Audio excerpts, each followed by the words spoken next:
have a plan. There's clearly maybe something there beyond the realm of man. Until we've thoroughly tested every last close-chested view, I find the more we think we know, the less we really do. Where would we be without THC? Cause we know they're lying to us, just don't know to what degree. Where would we be without THC? The Higher Side Chat Show, Greg Carroll and Company.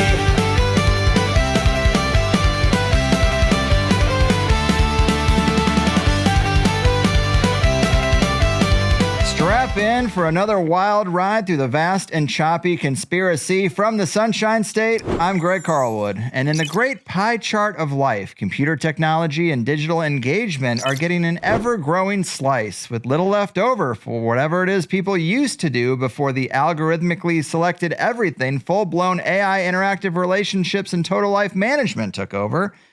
We've always known these systems were psychologically manipulative, dopamine-dripping marketing machines, yet our warm, deep embrace has not loosened in the slightest. Of course, good comes with the bad, and podcasting has often been called the dark horse, a new decentralized information medium, often considered a free speech protocol that is notoriously hard to fully compromise. But is it fulfilling the promise if it's funded by sponsorship ad money from the very people and companies well established within the big control scheme? Has the full power and potential of podcasting been nerfed by flooding the zone with well-connected and compromised platforms, disingenuous narrative-seeding guests, and the vulnerability of advertising revenue models?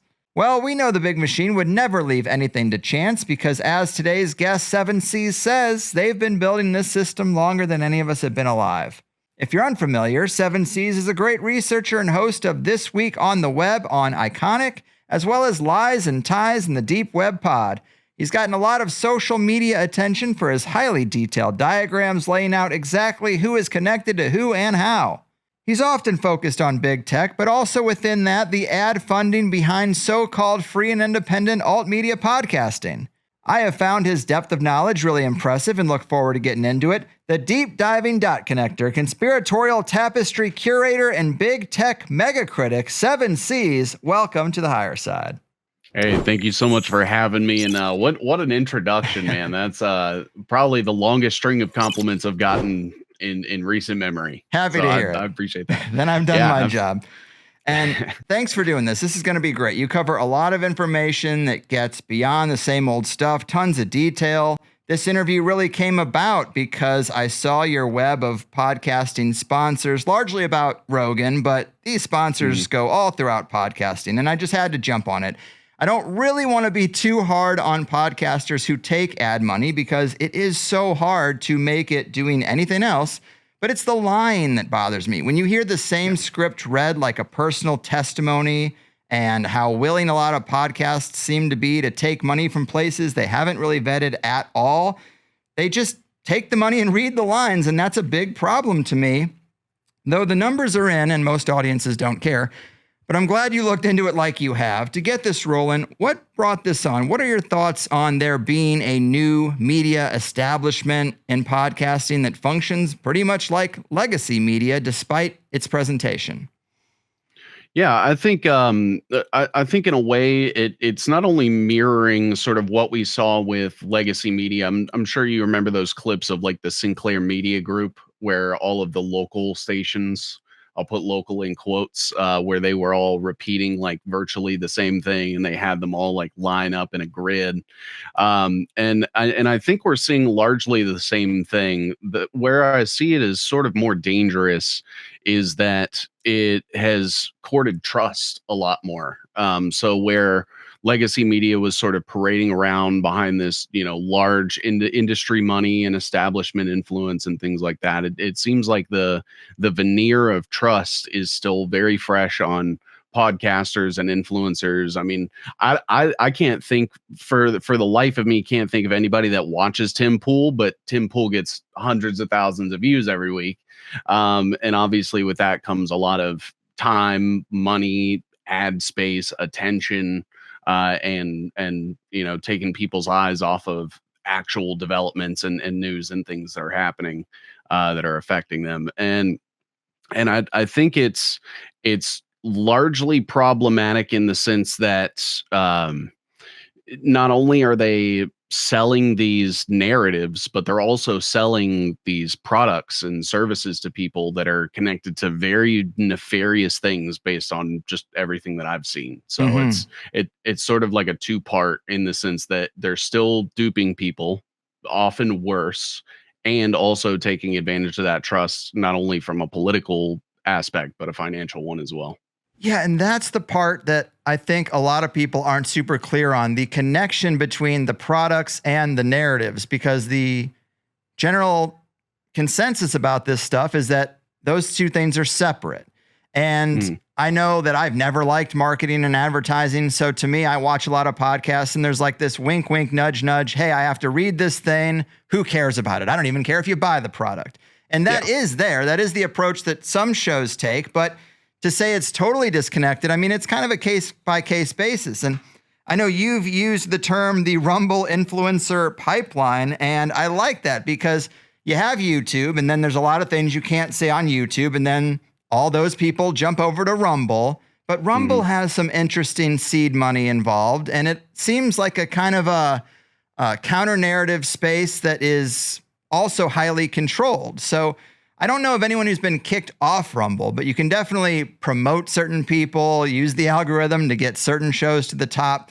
And when we're talking about people like Ben Shapiro and the Daily Wire, that to me is so obvious. There's millions of dollars involved in that network. But you also talk about a lot of people that are more independent, or I would be surprised get roped in.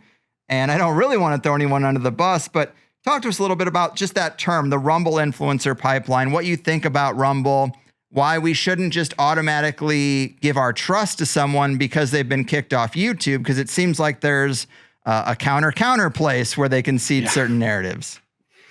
Yeah, absolutely. So it shouldn't be any secret that Rumble is being funded by people like Peter Thiel and Howard Lutnick helped get them through their IPO. You have people like JD Vance, Vivek Ramaswamy, I believe, and I could be mistaken here, but Bill Ackman is also donated. So it's not like, Rumble was just something made in someone's garage, which that trope is also, sort of an op in and of itself. but what are you going to do? But a lot of people, I think, see Rumble as sort of like this independent alternative platform from YouTube. And really, it just seems like we just have Democrat versus Republican with video platforms these days.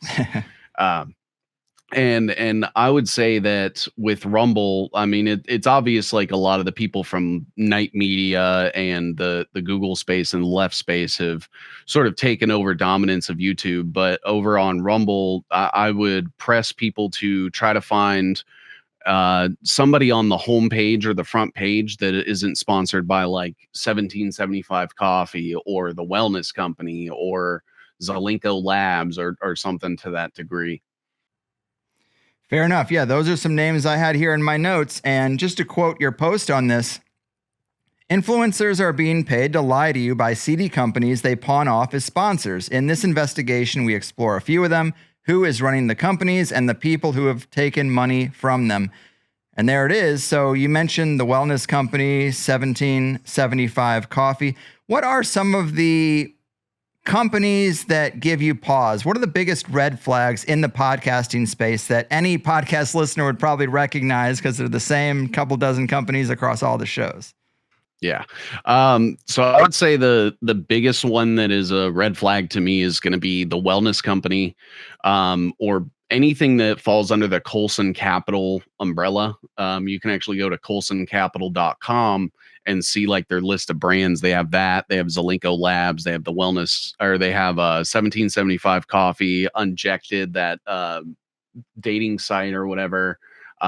Be Loud. There's so many. And they're constantly adding more and more. They even have this company called NanoBioSim, which is sort of like a nanotech company that employs this lady from DARPA. Some scary stuff, man. And the reason why the Wellness Company and the Colson Capital thing really sort of throws off red flags is there's this lady named Polly St. George on Twitter who Amazing Polly.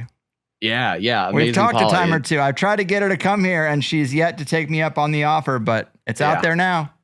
I hear you, man. Yeah, she's great. She sort of, I guess, laid a lot of the groundwork to help me understand a lot of these things. And then once I sort of knew what to look for, I was like, okay, let's just go see everybody that is sort of associated with these brands. But what she found in her digging, and what I've sort of been able to reinforce through my like vetting and personal investigation, was that Colson Capital is basically tied to Blackwater, or what was Blackwater, through this guy named David Lopez. So David Lopez sat on the board of this thing called International Health Brands that rolled up to Colson Capital. And he was basically a special projects manager for Blackwater.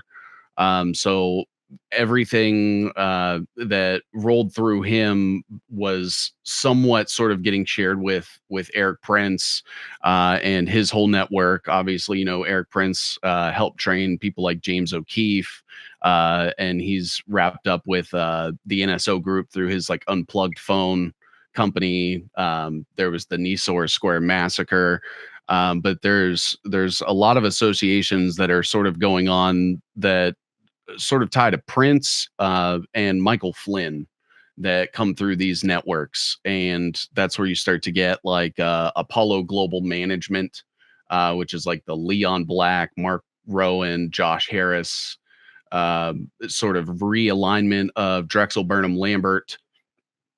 Flynn is wrapped up with like OSY Technologies, which is another offshoot of the NSO group. So you're just getting like Israel spyware in that. And then, everyone that's sort of promoting that is helping to funnel money into that pipeline, basically. Yeah, Colson Capital, that is the company that I've been looking deeper into because of all this. Robert Langer, you mentioned, co-founder of Moderna, funded by Peter Thiel, worked with David Koch, and has done business with Pfizer, Johnson & Johnson, Eli Lilly, went to MIT, defended the donations by Epstein.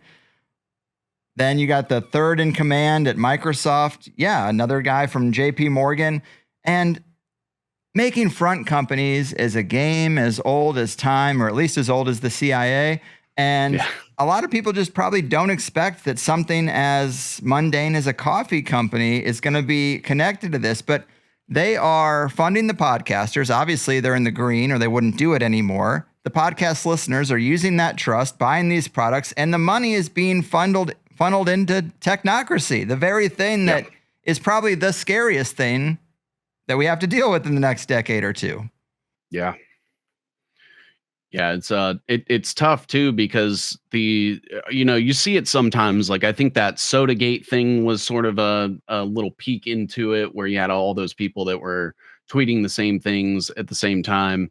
But I would encourage people to go look for their favorite podcaster or influencer, go see if they're with the wellness company, or go just see who their sponsors are and go look at like a list of their sponsors, see the companies that own those sponsors, where they've donated and things like that, because it's a well-oiled machine. And in the past like 10 years that they've been setting this up, it seems to be running pretty smoothly. Yeah, I would say so. And one of the ones that always bothered me, well, a couple, it bothers me that these podcasters would sell dick pills and hair pills, just any pharmaceutical that you don't know how it's going to affect other parts of the body down the line. Are you giving your listeners cancer? You don't know. And what's the price for giving out that trust? It seems pretty low.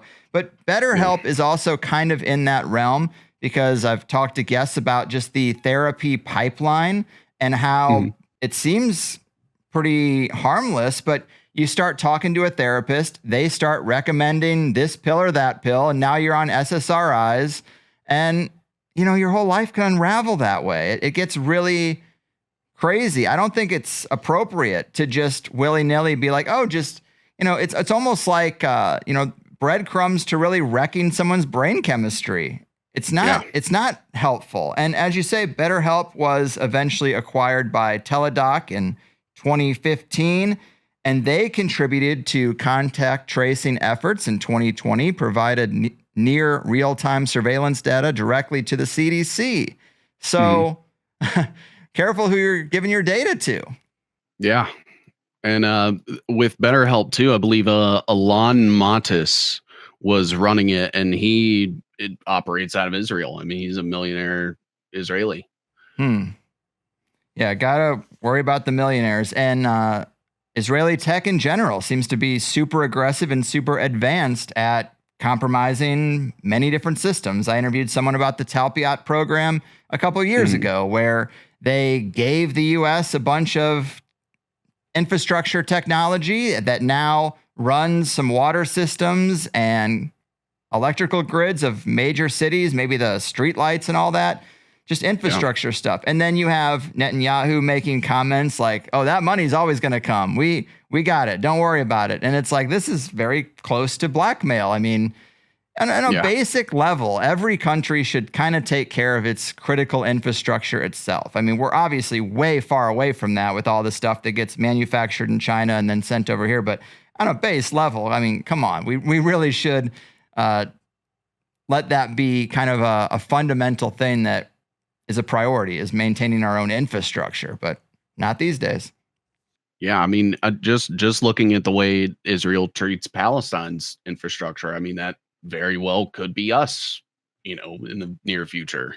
Troubled times we're in. So ExpressVPN is another one. You hear it on so many YouTube shows, and you have said that it's owned by Cape Technologies, another Israeli-based tech company, but they used to run malware and adware under the name Crossrider, and also own CyberGhost, Private Internet Access, and ZenMate. I don't know much about those other companies, but Cape Technologies used to run malware and adware?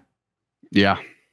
Yeah, and essentially what they would do is they would infect people's computers and then use that as like ways to advertise, or use like ransomware or something like that to try to get people to say, you need to have a VPN, you're going to all these insecure connections, or you need to buy our antivirus software, or whatever that looks like. Yeah, they said McAfee used to do something like that. I don't want to believe it, because I kind of liked John McAfee a little bit. He had some weird habits in the bedroom, I hear, but nothing super untoward, just gross. But yeah, it's like another story as old as time. Like, you sell the solution to a problem, and if the problem isn't there, you hype up the problem, so people need your solution. So it seems that's another one of those things. And ExpressVPN, so ubiquitous across the whole landscape, and how many people know that? And I know a lot of podcasters are just ignorant of this stuff. They're not really looking into it. They're not necessarily guilty by association, but it's just the way that this whole alternative independent media has latched onto the ad model. That's what's compromised. That's your income. They know where to hurt you, how to hurt you. And you got to be a little more guarded about this stuff. I've spent a lot of money and mental anguish trying to stay where I am in this space without any outside influence. It's hard to do, but it's because I didn't want to make a mistake like this. Yeah. I wanted to be able to have these conversations. How many shows can you not go on? Absolutely. Yeah. It's tough because, like you said, it creates this like infrastructure where institutionally you have to be funded. Otherwise you just get drowned out. But you want to stick to your principles, and you have all these people that don't do the due diligence, and I would expect at the very least, like the politically centered podcasters would maybe investigate these things and make sure that they're on the up and up. But it seems like just with our politicians that they're just like, just give me the money. I don't care where it's coming from. Tell me what I have to say, and we'll call it there. Yeah. And so when we're talking about the political podcasts, these things are a little more obvious, but we could talk about comedy podcasters too. So this is where my professional and personal interests overlap quite a bit, but you start going down the list of the biggest comedy podcasters, and there's just something interesting about their parents, basically their father's job. And again, we don't get to pick the skin we're born into. We don't get to pick the family we're born into. It can't be a scarlet letter on you forever that your dad was an international banker, because you have to be able to make your own life. And, not always are these things connected, but they sometimes are. And Theo Von's father was a Polish aristocrat, Ronald von Kurtanowski Sr. and reportedly chairman of the Un-American Activities Committee for the U.S. Senate, an editor of a Latin American report for the New Orleans newspaper, and he propagandized on behalf of the Contras in the 80s. And Theo also had a half-brother who worked for Texas Instruments and died in a shooting incident right after apparently selling a lot of stock and getting accused of running a charity called the Tipitinas Foundation as a Ponzi scheme. So that's interesting. But in this case, his dad owned a newspaper to influence narratives. And now he's interviewing the president. I mean, it's kind of interesting. Bert Kreischer's father owns a law firm. Tom Segura's father is a banking executive. Brendan Schwab's father is apparently an early tech CEO. Brian Callen, a lot of people give him shit because his father is an international banker and member of the CFR, and he's always talking politics. He's always shitting on conspiracy. He does a show with Sam Tripoli where Sam throws out the crazy conspiracy and Brian Callen explains why it's wrong. It's like, that's what a CFR member would do. So again, you know, how guilty are the sons for the sins of the father? I don't know. But when Dave McGowan writes a book about how all these 60s counterculture musical artists were the sons and daughters of military intelligence, we look at that and we say, very curious. And I think we should probably look at some of this the same way. Yeah, it's Laurel Canyon 2.0. There you go. You know. Absolutely. So another thing you've picked apart is Jordan Peterson's Alliance for Responsible Citizenship, the ARC network. I don't know much about this. I stopped listening to him a while ago, but talk about this. Yeah, so I was basically digging into people like Michael Schellenberger and Trevor Fitzgibbon, like PR guys for the left for the longest time.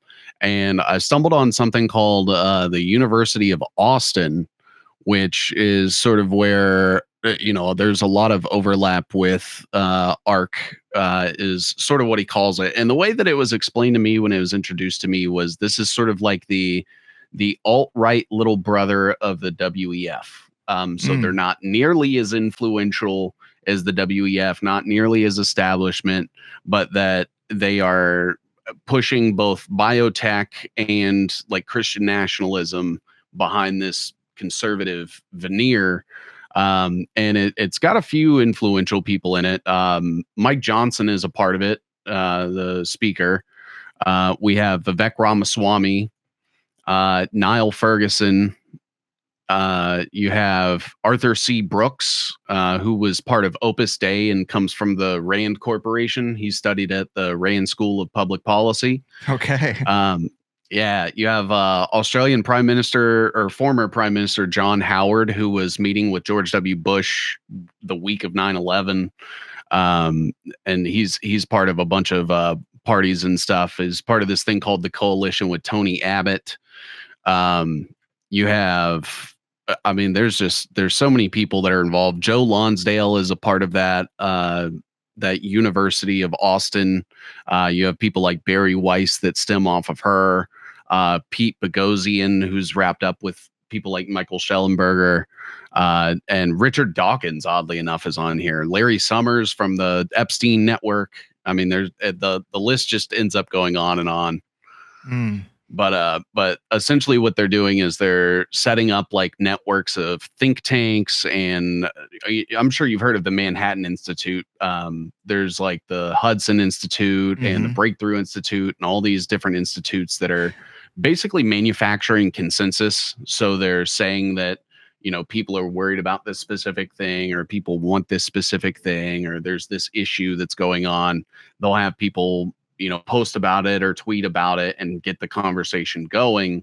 And then that in turn convinces the public that politicians need to do something about this problem. And that's what all these people are sort of responsible for, is going and setting up their own networks to funnel, ideas and public opinion into this same funnel and get these objectives done.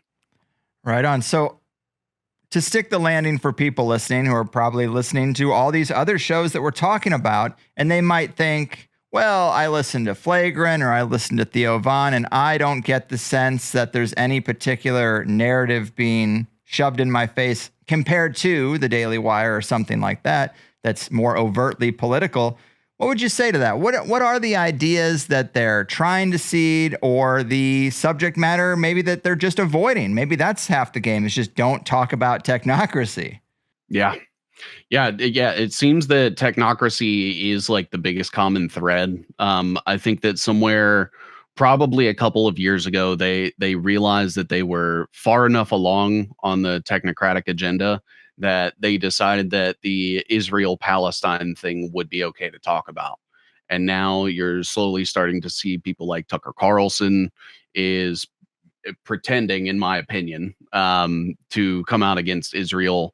You have Theo Vaughn, for example, who is sitting there and vilifying Israel and crying over Palestinians, and then 2 days ago was at lunch with Jared Kushner in Florida and speaking in Qatar for Trump.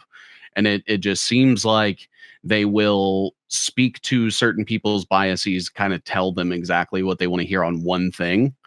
And then, if not directly support or associate with the other side of whatever they're claiming to support, they will sort of split people. So they'll say, I'm with you guys on being against Israel, but we should definitely agree with these people on this other thing. So, for instance, Theo may agree with Trump on like immigration or the prison reform or, warfare somewhere else. And then he's courting essentially the anti-Israel people over to support these other things. So they'll have varying degrees of opinions on things and get people with one thing and endear them and court that trust, and then try to use that to manufacture them into the other pieces of the agenda. Interesting. Yeah, that does jive with how the game seems to have always been played. You'll have different tiers of importance on certain narratives and issues. And if you're not getting traction and people are getting skeptical and aren't trusting a certain source, well, you might throw them the level 2 or level 3 narrative to build that trust, to be like, oh, well, the government and the media are lying to you about this, and I'm now on your page, because there's a higher priority that is the real name of the game. So I'm with you there. And you also did a Substack on Alex Jones, I believe. I saw you promoting that it was going to happen. I didn't really come across it, but you mentioned he has a shady web of connections to people like Jerome Corsi and Roger Stone. Roger Stone I kind of know because I think he's just been on the show, but Roger Stone has a wild background and a big-ass Nixon tattoo.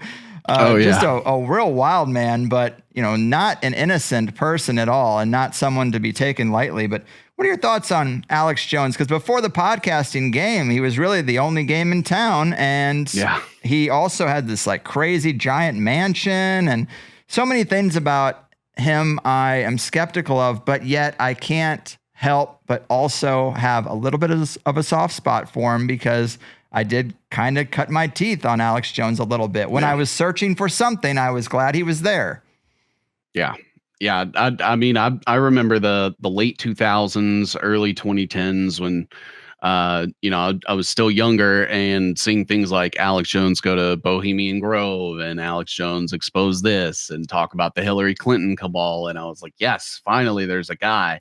And then just slowly, as I've like gotten older and done some more research and stuff, like I think of like Aldous Huxley and how he did Brave New World, and then Julian Huxley was part of the eugenicists, and how there seems to be like they always need a guy that's the revelation of the method guy. And I want to think that Alex Jones is not that guy, but as time has sort of gone on, especially post like the Sandy Hook lawsuit and things like that, that it just seems like he just 180 somewhere. And I don't know if that's like, okay, we're finally far enough along, like with the technocracy thing in Israel, where they can say, okay, it's time to drop the charade, or if it's sort of like a humiliation ritual for him, or what it may be. But I mean, it's so obvious now that he's clearly on the side of the government and the institutions. I've been doing some digging into some of his earlier sponsors. I know that he's worked a little bit with people from the wellness company, and I believe he even had Vladimir Zelenko from Zelenko Labs on He was pushing the ivermectin thing and the hydroxychloroquine thing, and everything like that during COVID. And I don't know, it seems like he was, if he wasn't always like Bill Cooper said he was, then he definitely got captured somewhere along the way. And I think someone ended up paying off his lawsuit or something. And they're basically just telling him what to do at this point. Mm-hmm.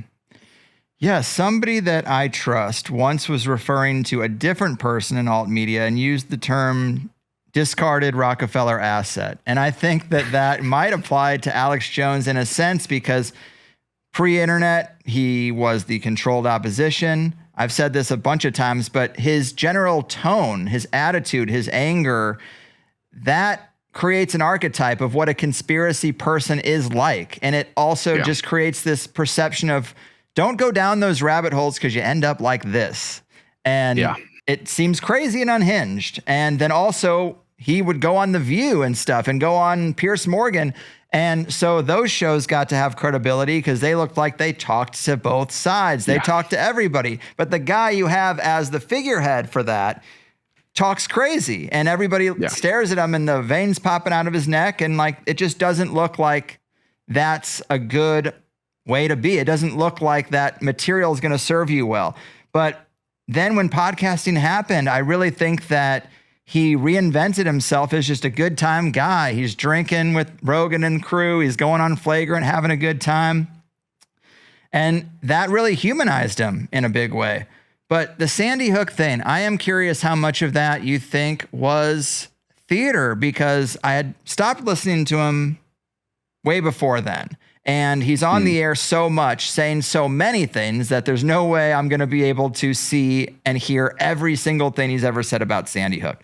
But you have to be able to question every event and all events. It's not wishing death on the families or encouraging people to go harass the families. But to say that like, oh, well, there's certain types of events we can't ever ask questions about because it's just not right to do. We got to be respectful of the people's emotions involved. It's like, well, I mean, tragedy of all types has people dealing with painful emotions. War, we can't criticize war because like some people died and we want to be respectful to them. It's a very convenient thing for the system to say, just keep your mouth shut because people's emotions are involved. Well, when aren't they?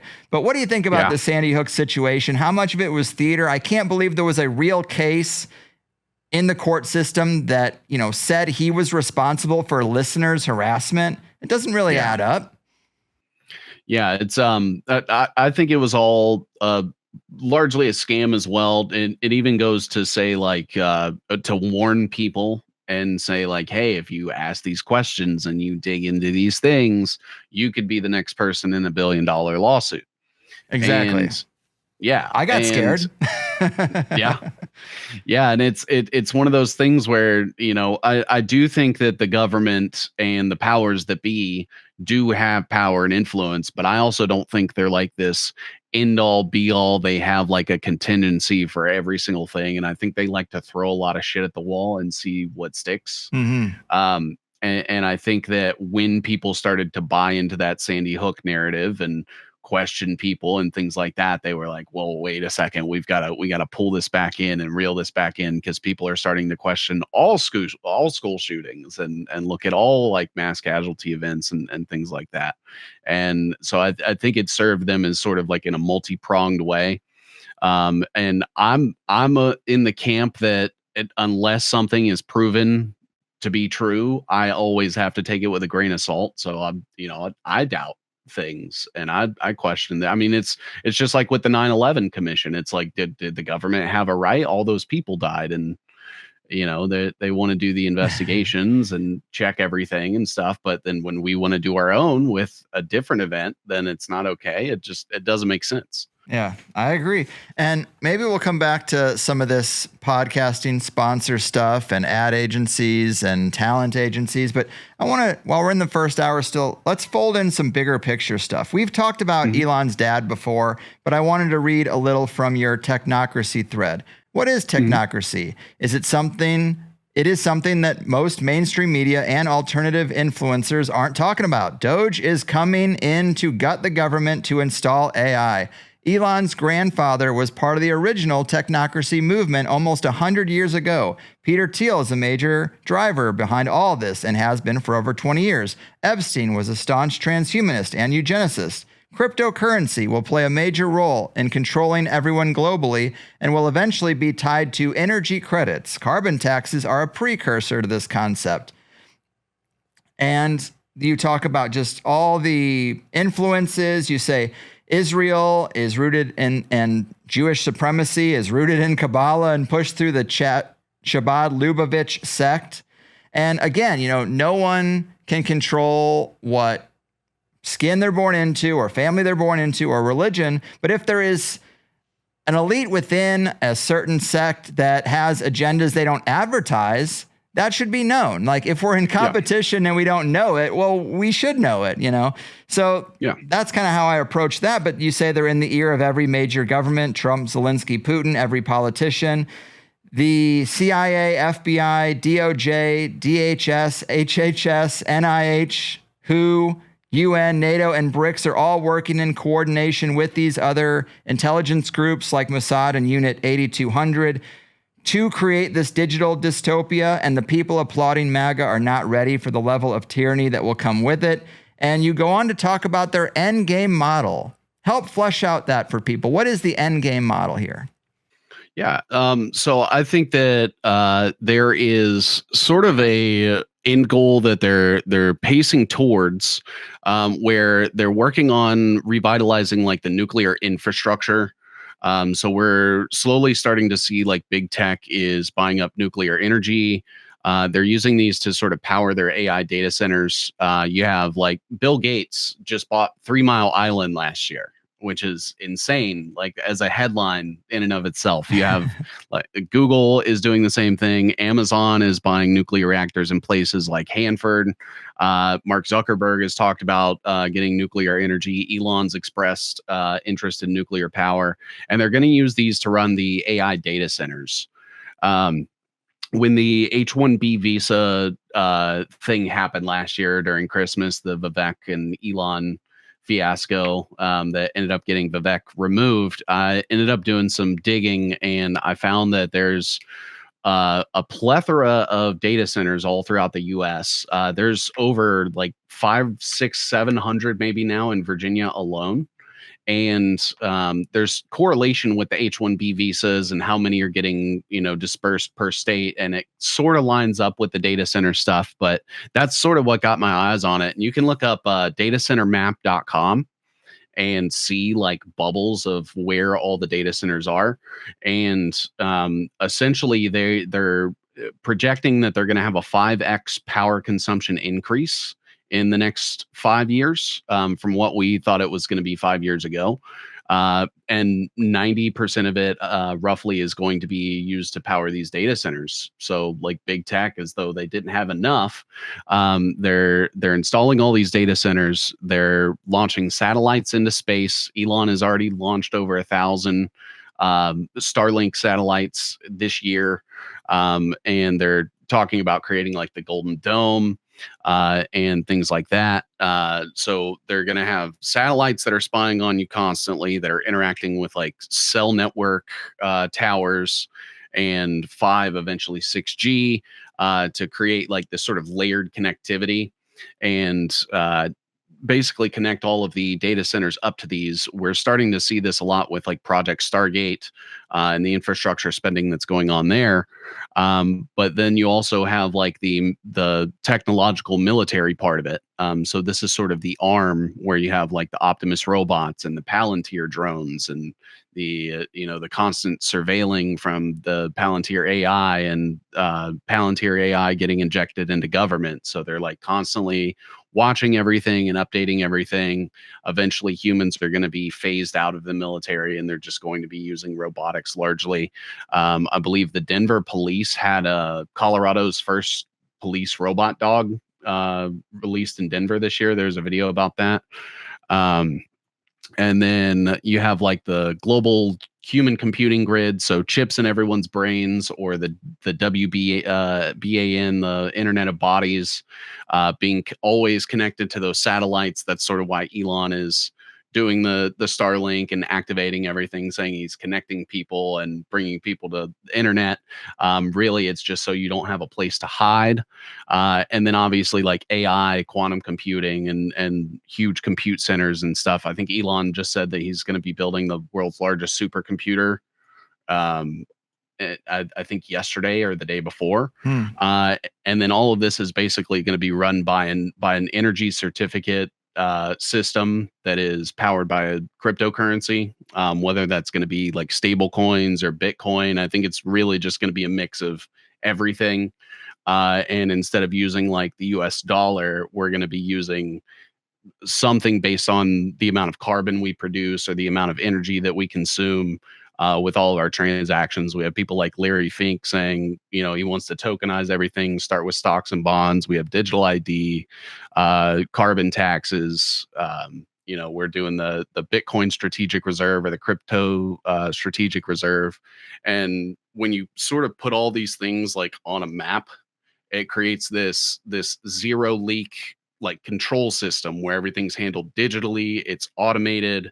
All of your actions are sort of looked at it through this pre-crime view. There's no way to disconnect from the internet. It's, embedded directly in your head, and it's all being powered by like infinite energy sources. So it's a lot, but that's sort of what I see us going towards. Yeah, and sometimes with these sorts of claims, people say, oh, come on. They roll their eyes, and it seems like it's a tough sell to be putting a chip in people's brains. I agree, it's a tough sell, but you already have the one in your pocket, and they'll probably let that be plan B for the people who won't do it the other way. Well, it's already in your pocket. Good luck going somewhere without your phone. But yeah, I have some notes here about the data centers because, like you say, with the energy, I remember doing interviews a few years ago, and the point that Bill Gates was buying nuclear energy was this big thing. And he was, really funding this stuff. And there was the thought that they were going to wind down oil and gas, and it was all part of the climate change, green energy thing. And now it's like, no, I actually don't think that was the right read. I think you're more on the mark with this data center thing. They need these energy sources to run all this tech. My notes here say, when it comes to the data center, over the past 2 years, the 5-year load growth forecast has increased by a factor of 5, like you said, from 23 gigawatts to 128, including Grid Strategies' estimate for recent upload reports. The official nationwide forecast of electricity demand shot up from 2.8% to 8.2% growth over the next 5 years. That's a lot. Yeah.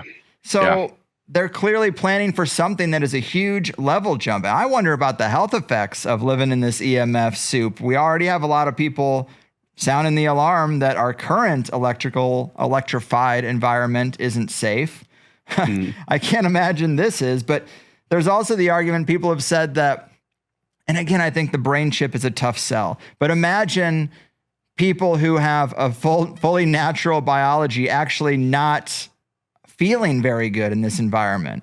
And then they sell you something. It's like, well, if you just get this chip or something, then all the nausea will go away.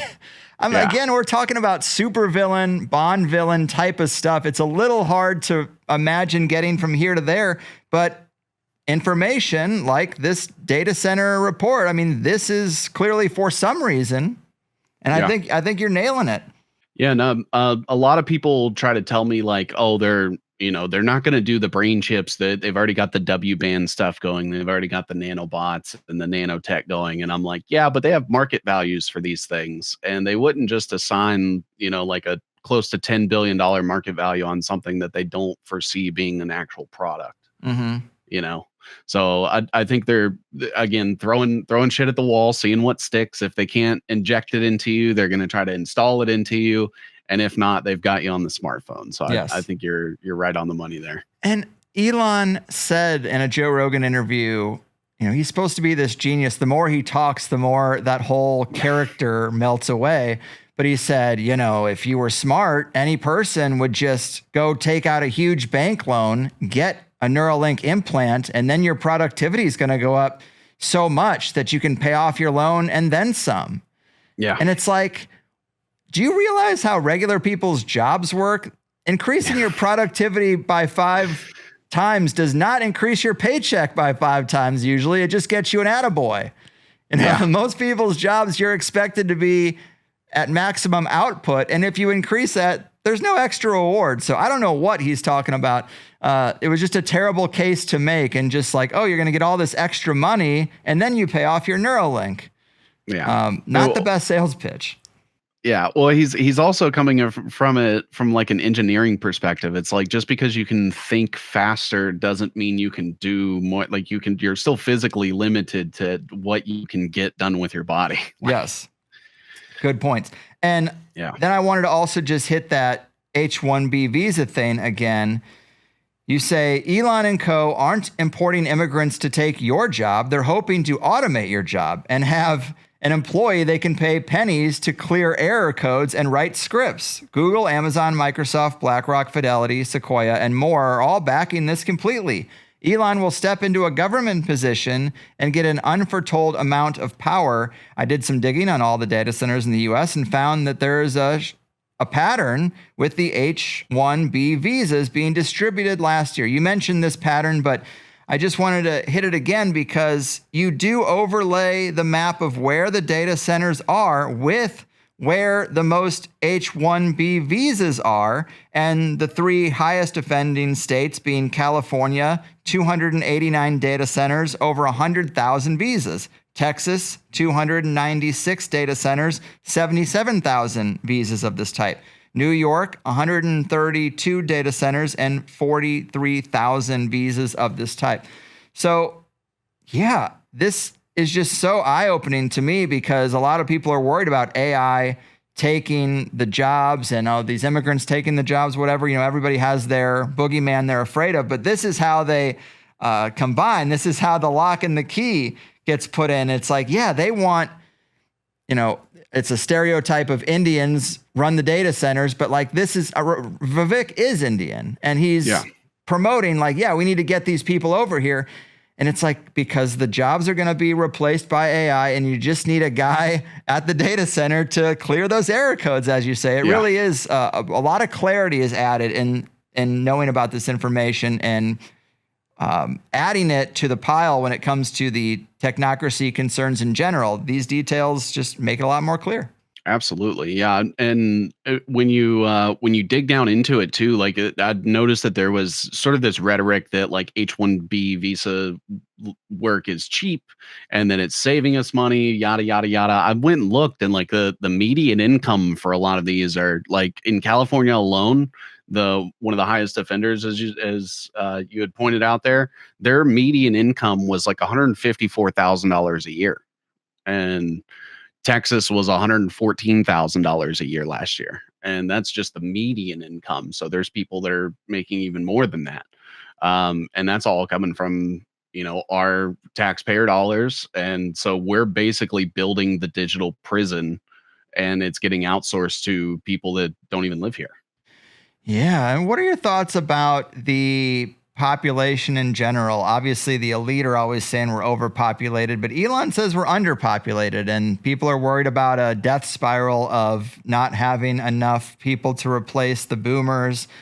And I don't know, it's weird because in the Genius bill, or in the Big Beautiful bill, I should say, they have the little thing about $1,000 investment for kids born, that'll compound till they're 18. And some of those ideas are really interesting. It's kind of a flip on Social Security. It's like a right-wing version of it, but it shows people the value of compound interest from the day you're born. That is interesting.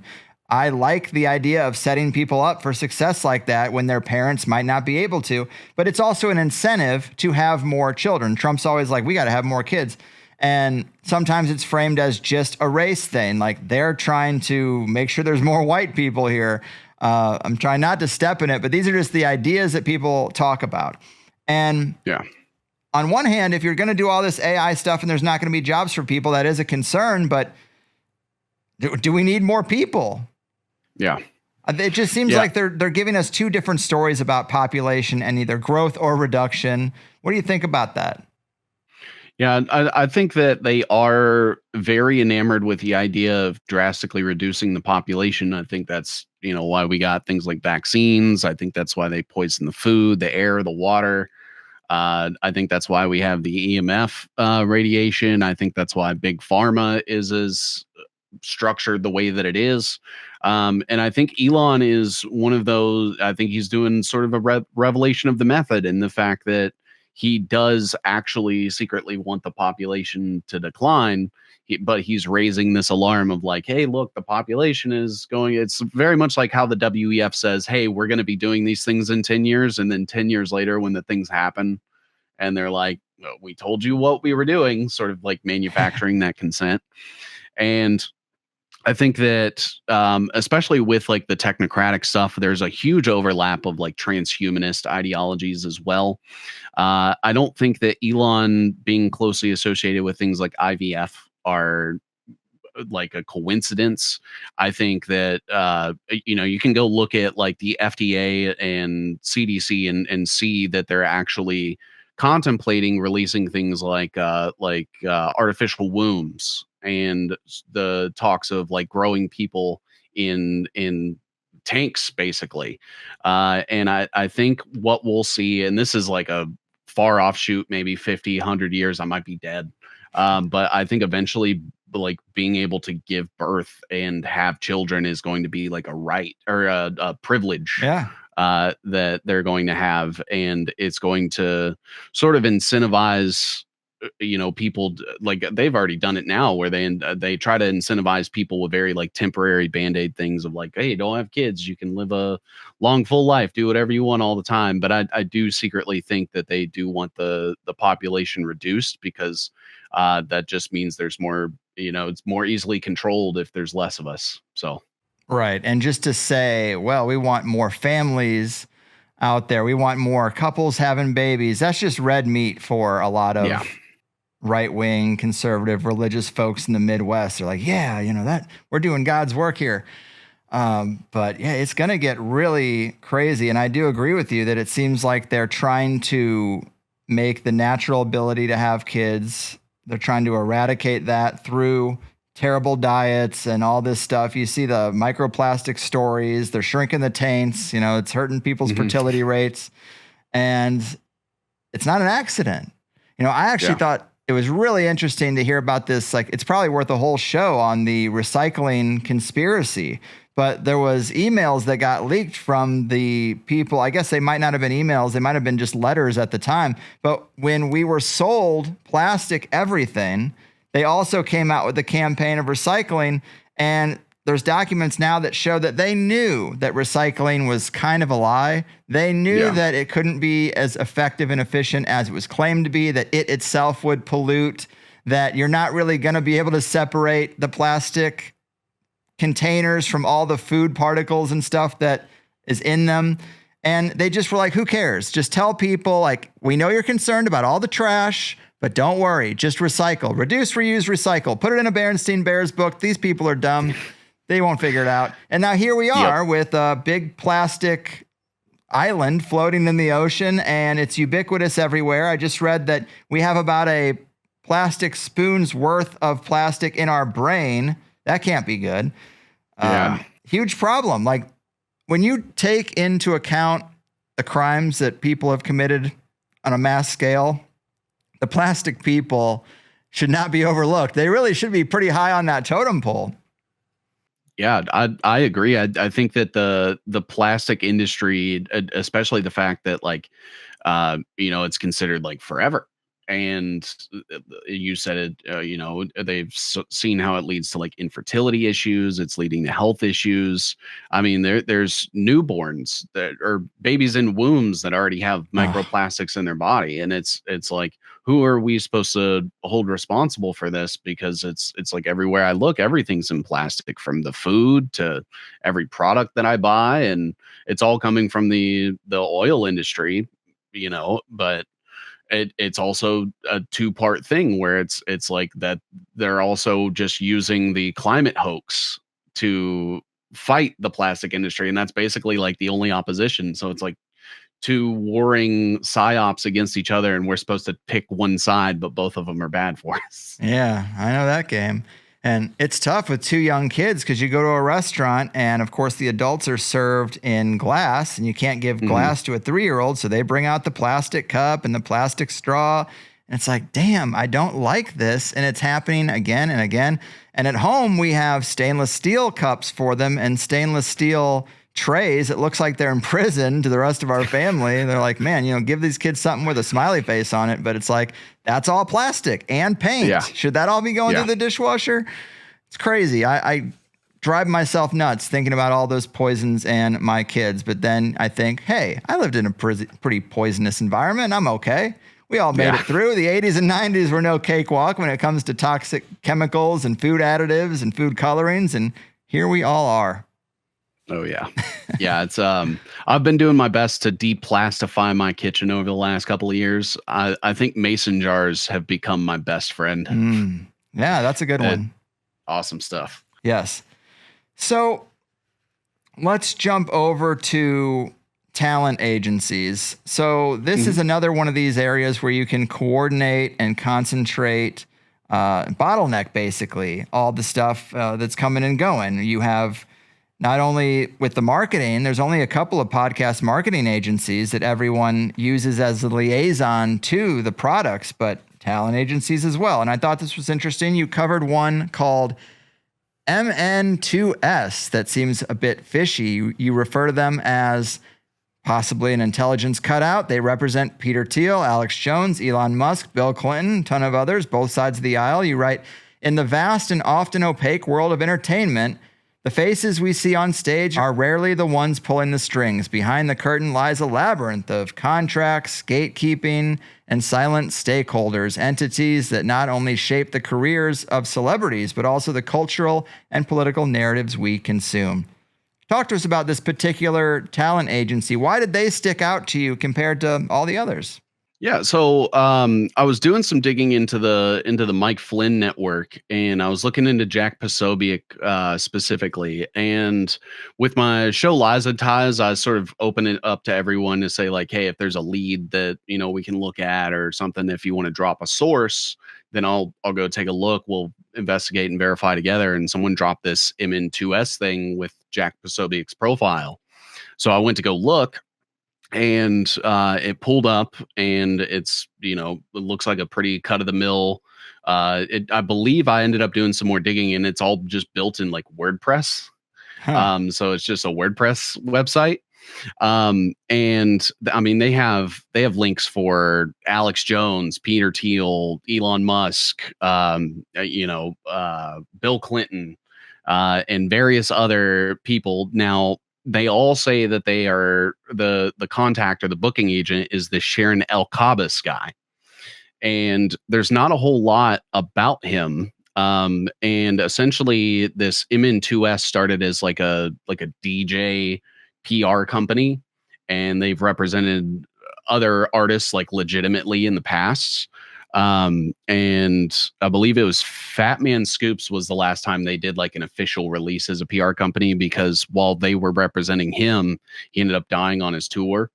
But they claim to work with like Coca-Cola and YouTube and Netflix and Kellogg's and Nike and Amazon and different things like that. And I am very tempted to try to place both a booking for a talent myself and also pretend to be a talent looking for an agency, and calling this Sharon guy and seeing what happens. Because, I mean, to me, it seems very irresponsible to claim to represent all these things and have this big prominent website and have like no associations. So either this is a huge scam that's being run, or you can literally just contract out political voices for money. And so either way, I mean, it's really, really shady. The company's been around for about 30 plus years now. So it seems like a weird direction for them to take. Yeah, it's interesting how some things just rise to the top. This little DJ agency is now booking ex-presidents and the richest man in the world. I mean, this isn't nothing. But man, as we're getting close to the end of this thing, I wanted to wrap a bow around the major themes today. And I want you to maybe lay out a roadmap of how you see this stuff going, how long you think it will take to implement. How do you see it actually affecting the average person over the next 10 or 20 years? So I think these next few years, they've kind of started to step on the gas a little bit. Knowing everything that I've known, I've even been surprised at some of the things that have already come out and have been developed, like the patient registration that you can now do for Neuralink, both in the US and the UK. I think in the next few years, we're going to slowly start seeing more and more people sign up for that, claiming that it has changed their life and, ailed pain or cured some disease or some ailment that they've had, and then it's going to be this big medical breakthrough. You're going to have tons of people sign up for that. I think that slowly Elon's going to launch enough satellites to cover the Earth, and we're going to have no area on the planet that has no internet connectivity. You might be able to go down into like some caves or something like that. We're going to see a revitalization of the American nuclear industry. I think in the next few years, they are going to have, like Google nuclear reactor with like their branding on it and everything like that. I do foresee some sort of devastation within the U.S. market to crash the dollar, to give us some sort of reason to move over to like stable coins, Bitcoin, and what have you. It could even be like the In the Fed movement, I think has largely been co-opted by the technocrats so that they can remove the Federal Reserve and then create this world digital economy. So again, gets you in that like catch 22. There's going to be more vaccines that are coming. I think AI is going to completely revolutionize the medical industry for the worse. You have the NIH director, Jay Bhattacharya, who's really good friends with Peter Thiel. You have RFK Jr., who's basically bending over backwards to give the vaccines and the technocrats and all of them everything that they want. You have Trump with Operation Stargate, Larry Ellison talking about like cancer vaccines. The CDC director is from DARPA, and she's talked about AI and health. So I think that we're seeing like a huge biotechnical push to integrate people with technology so that whether it's a wearable, a smartphone, a chip, a shot, whatever that looks like, will eventually be pushed onto you to the point where if you don't have it, you can't transact within society. And that's through like the crypto systems and, the carbon tax credit system and things like that. And so I would say that within the next 5 years, we're probably going to get to the point where there is some sort of digital version of the US dollar. I think that we are slowly starting to see that with like the changes from Social Security payments now being automated and digitized. We're going to slowly see like this UBI come, and it's going to be digital only. We're seeing AI in like Medicare, Medicaid. So AI is basically taking over everything. Elon Musk, Peter Thiel, Alex Karp, all these big technocrats, they're sort of running it. They're partnering with, people like Benjamin Netanyahu in Israel, who has no hesitation to like spy on the world and blackmail. All these people were aligned with Jeffrey Epstein. They're all aligned with the Chabad Lubavitch sect. They all have like the black hats backing them.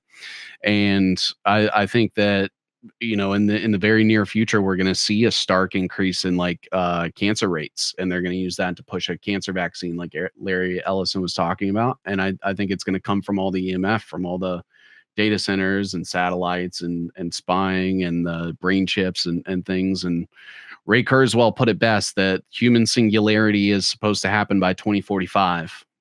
So I would say that that's as far as where we're going. If people don't wake up and say like, hey, stop putting shit in and on my body, I think we're pacing for that. Yeah. Sadly, I gave up on mass change a long time ago, and it's more about the individual, and you can separate yourself and your family from a lot of this stuff. And farming's the new punk rock. I just like that phrase. But I'm with you on the roadmap. It does seem like you can see the ship has been steered in these directions. The road is long, but that's the road we're on. I just think that the hardest sell is things under the skin. I don't know if they're going to get that. They can get it on the wrist, they can get it in the pocket, under the skin. And there's some dumb people out there, I guess, but you're going to have to subsidize that. You're going to have to, maybe if people have zero opportunity and you say, hey, get this chip and we will place you within this company because we know the value of the thing. Yeah, you're going to have to incentivize it hard, but I just can't imagine it. But crazier things have happened. Yeah. So what's next for you? What are the investigations you're working on now or will be working on next? Where can people keep up with you? I would say you got to check out 7C's Twitter threads. They're incredible, and I'm hoping we're going to put some of the images of the deep dive webs up on the screen behind me. But yeah, tell us what you're working on next and give them your links. Yeah. So currently I'm sort of working on the Jordan Peterson ARC network, just because I do think it's worth mapping out, especially for the University of Austin stuff. And then the Michael Flynn network, because in my opinion, the biggest thing that's sort of still keeping people endeared to Donald Trump and the whole like savior thing is the Q psyop that happened, and I think that a lot of that is being run by Michael Flynn and his cohorts. So I'm digging into them and everything that they sort of touch. That unfortunately branches out into a lot of things, like Christian nationalism, biotech, the Michael Schellenberger stuff, a lot of stuff in the Trump web. But I do think that there's something there, and eventually with enough piecing together can prove that it was like an IARPA thing. And that's sort of what I'm working towards.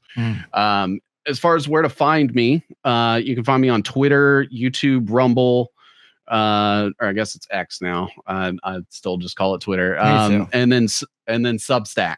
I'm starting to write articles and stuff, and I actually have something coming out here very soon about how they will take people, send them to like Latin America, Central America, under like CIA training to come back and be like PR people, or like manipulate public perception here, and sort of a trend that I've seen with a lot of bigwig PR guys that are doing that these days. Man, yeah, lots of weird stuff going on. I heard about Israel gets a lot of attention, but the PayPal mafia is largely the South African contingency, this little cabal, and all of a sudden we're importing people from South Africa. It's like, a lot of people have unadvertised interests and desires, and that's just the name of the game. But this was a lot of fun, despite the darkness.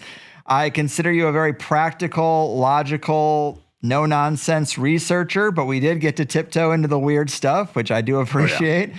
And I hope people check out your work. It is impressive. Thanks for taking the time, and take care. Hey, thank you so much for having me. This was an excellent opportunity. Huge fan of the show, and happy to be back anytime. Heck yeah.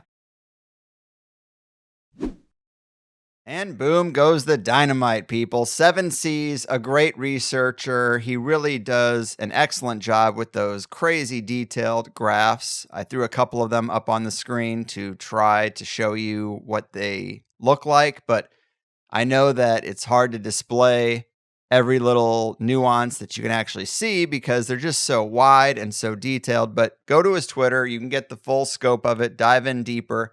I just wanted to give you a sense of it. We have the video now. If not for this, why would we use it for anything else? So really good. Super enjoyed it. For these first 5 or so, at least, I really wanted to give you unique off-the-radar people that you haven't heard from for the launch of the video. And of course, I recorded a couple of these weeks in advance because I had to make sure the studio was going to work before I signed the deal and all this. And Sam Tripoli, he dropped an interview with 7C's, I think, yesterday. So he beat me to it. I took the risk of holding on to it for a couple of weeks, and here we are. And the information about Palantir and Doge, I mean, some of it may be a couple weeks outdated, but Palantir news is certainly fresh. Now that they're feuding, Elon and Trump, it just seems like the football was passed from one PayPal co-owner to another. Funny enough, I did just hear on No Agenda, they had a listener write in who said that he had an interview at Palantir and that they really don't have the data sets that people think they have, and they haven't even really been able to train their AI models because they don't have the data to train on. Okay, I mean, this guy went to an interview when? Was it before or after Elon got all the data from all the places during the Doge situation? So I would say they probably have it now, and these AI models seem to get trained quite quickly. So I'm not really worried about them being behind. I don't know. It doesn't seem like it's overblown the way this guy was suggesting it's overblown. The CIA, I was just reading, funded Palantir from the ground up. So Elon and Peter Thiel made this money from the PayPal sale to eBay, of all places, I believe. And then when Peter Thiel started Palantir, the first investor was In-Q-Tel, and that is a CIA company. I actually Googled that because I didn't want it just to be speculation. I wanted to see how true it was. And yeah, the Washington Post even said In-Q-Tel started as the idea of then CIA Director George Tenet. So obviously, it's easy to get government contracts when you are the government. And they have a subdivision called Gotham that compartmentalizes the government data projects. Such cringy names. All these pop culture references. What happened to good old-fashioned, esoteric, Babylonian symbolism and references to the old gods? A lot of great info, though. I think this is the name of the game when it comes to what this country is going to look like in a couple of years. You got to watch the Technocracy. That's just, in big, bold, flashing lights, the main event. And I thought the information about the work visas was really telling too. It's not that they want to bring in immigrants to replace the workers. The AI is going to replace the workers. They just need a guy in the IT booth. And then, of course, you know that I liked throwing a little shade at the podcast sponsors that are big in this field. And I can't say THC will never, ever have ads. Just the world is so volatile right now. I got to at least keep the door cracked open. I will do everything I can in my power first.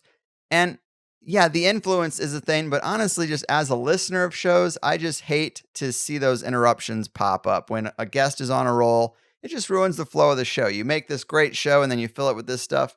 I just don't like it from a format perspective, really. And I am spiteful of the fact that it's the only way content gets made. It really is. Like, TV was always ad revenue based and movies were always you paid to go to the theater. So I'm trying to do it more that way. We pay to get the content we like and we leave advertisers out of it. Of course, movies didn't really leave advertisers out of it, but I'm trying here. And yes, the irony is not lost on me that for a guy who says he hates how much time ads take up in content, I'm spending a lot of time in this content recently talking about ads and not even running them. So that's probably even worse, but it was relevant today. I think it deserves at least a mention. And I'm glad I could just have a conversation with 7Cs about the totality of his work without worrying about any awkward conflicts of interest or anything like that. Obviously, audiences have to decide how much that stuff matters to them. Based on the numbers, it seems to be not at all. But I'm going to give myself a pat on the back today, at least. In the second hour, we went deeper on some individual people and individual companies. We got 7C's take on why he doesn't trust the wellness company, thinks something's up there. We got a little bit into Ian Carroll. A lot of people have feelings about that guy.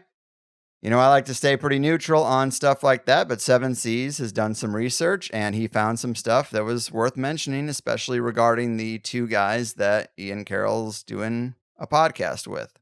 Also in the Plus show, the wellness company conversation spiraled out into, well, what do you think about Big Pharma and just the whole virus paradigm in general? And then I just kind of picked his brain about various parts of the new conspiracy canon, dinosaurs, and a lot of interesting things. So I am glad that I got a little bit of a segue to talk about Nicole Shanahan and the Dr. Jack Kruse thing, because I just find that saga very interesting.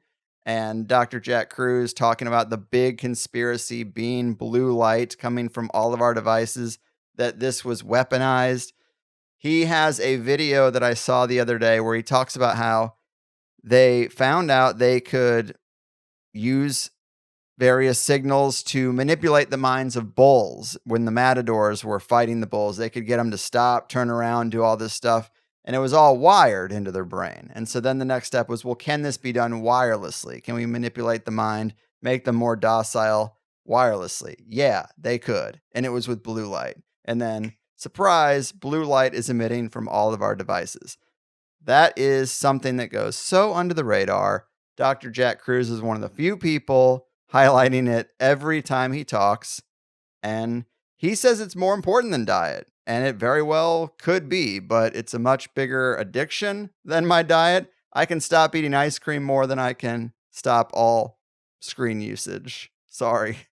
That's just how it goes sometimes, right? We want to believe the things that are hardest for us to give up are less damaging than advertised, and we might put the blame somewhere else. Luckily, in our situation, or unfortunately, there's a lot of places to shift the blame. We can say, hey, cigarettes killing a lot of people. Thankfully, I don't smoke cigarettes. Or we can look over at seed oils and be like, man, it's probably all those seed oils. Can't be the blue light from the screens I'm constantly staring into. And maybe it is seed oils. I really don't know. There's now a lot of people saying that this seed oil blame might actually be a scapegoat for vaccine damage or blue light and working under these fluorescents, because this has happened before, right? They shifted the blame from sugar and said it was all cholesterol. And maybe this is the same old trick, throwing all the shade at seed oils, when really it's not the seed oils themselves. It might be the raw materials that are used being soaked in glyphosate and then turned into oils that are the real problem. So it might just be the poison on the plant. Who could have ever figured that out? Who really knows, though? These are just some of the things I've been reading lately that make logical sense to me. But sign up for Plus if you want twice as much show. Now is the time, while we're still in that month where all Plus members are getting the video. But in higher side news, got a lot of compliments on the video. A lot of positive feedback, very little grumbling at all. People seem to be pretty optimistic and they enjoyed it and they're happy about this trajectory. So all good. There was one issue where people couldn't figure out how to cast the video because I said you could. Well, that was on me. In the options and the back end, there is a toggle for that. So I switched it on, and now you will see the cast button right there in the video, and you can throw it up on the TV. We're also working on that thing I mentioned where we will email a link that has your login info encoded into it. So you click it, boom, and you should be able to watch the video that way. That cuts down on the friction. But we now got 2 in the bag, fully released, and I know what's in the pipeline, so I'm excited. I think you'll like it. When it comes to the last show with Chris, I just scoped out the rating. It got a 4.9. Wow. I guess that was a good strategic choice to start off with Lucifer's Technologies. It is some of my favorite material of Chris's. While everybody is saying spaceship crash in the desert, Chris is saying ritual, and I think Chris will be vindicated with time. I don't know if the rating is completely content related or if it's also just the excitement of video, or some people just wanted to give me an attaboy for making a difficult change that puts more pressure on me. But either way, I appreciate it. If you're liking the show, I'm liking the show, and it's just a win-win all around. So awesome. All right, and the other thing we do around here is look at the meetup calendar. Let's see if anything's been added and just pump up the events that are here. So tomorrow, June 8th, we got 2. San Antonio, Texas, Halcyon Southtown, and the Trails Cafe in LA. I definitely would be interested in hearing how that goes. I know LA is a big place, but it's kind of popping off as far as I can tell as we speak.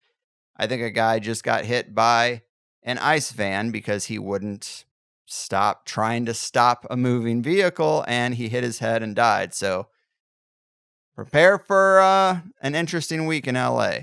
And then June 14th, we have the Lanesboro, Massachusetts Raw Milk Party. And June 28th, Orlando, Florida at Blue Jacket Park. People are meeting up. And then Eden Terrace, Auckland, New Zealand's coming around again. Gail Brath's Ale House in July on the 21st. I like it. There are meetups all across this great land, and just so you know, you can always hop on highersidemeetups.com, free and open to anyone. Make a local event, choose a local business. They get a little shout out to a larger audience. That's kind of cool. Free advertising for independent places, and then people will show up and you can talk to them about all this crazy stuff that we get into on THC, and know that some local people now think like you think, and you have someone to call when the next lockdown happens and everyone else is freaking out. Anyway, I think that is it for me. Check out 7C's work if you liked the things he had to say. The impressive graphs he has are worth taking a look at, and sign up for Plus if you want more of this show, a 15-year-long ad-free archive, or just want to show appreciation for a truly independent venture. Thanks for all the love and support. I'm so lucky to be able to do this, and this transition is going great, as awkward as I feel during parts of it, but I've done my part. Your move, Shady Podcast sponsors, new alt media agents, and Technocracy takeover tyrants. Your fucking move. Once I found a smoking gun, but nobody else saw it. Once someone returned my money, but had stolen my wallet. Twice I was bitten, but I didn't get shy. I've been drinking from a cup that's always bone dry. You can still make out the web when the spider's not seen. You can connect the dots, just draw some lines in between. When you can smell the house burning, what more do you need? You can attribute to malice what goes deeper than greed.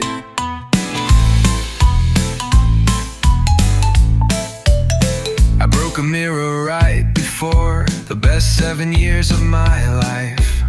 I crossed the street and looked both ways, and I'm still gonna die. The flags fly at half-mast whenever it's my birthday. I notice when you leave a hit still burning in the ashtray. You can still make out the web when the spider's not seen. You can connect the dots, just draw some lines in between. When you can smell the house burning, what more do you need? You can attribute to malice what goes deeper than greed.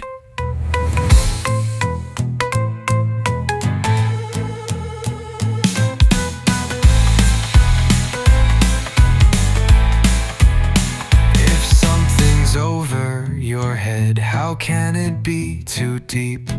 I don't like to cause confusion, if you know what I mean. I've seen the sun shine brightest on the darkest of days. A rich man once told me that's when the best deals are made.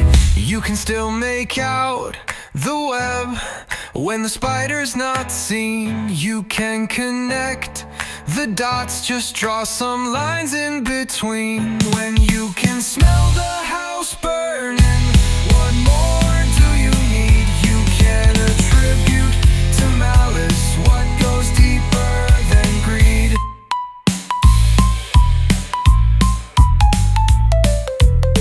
You can still make out the web when the spider's not seen. You can connect the dots, just draw some lines in between. When you can smell the house burning, what more do you need? The higher side chats versus the machine.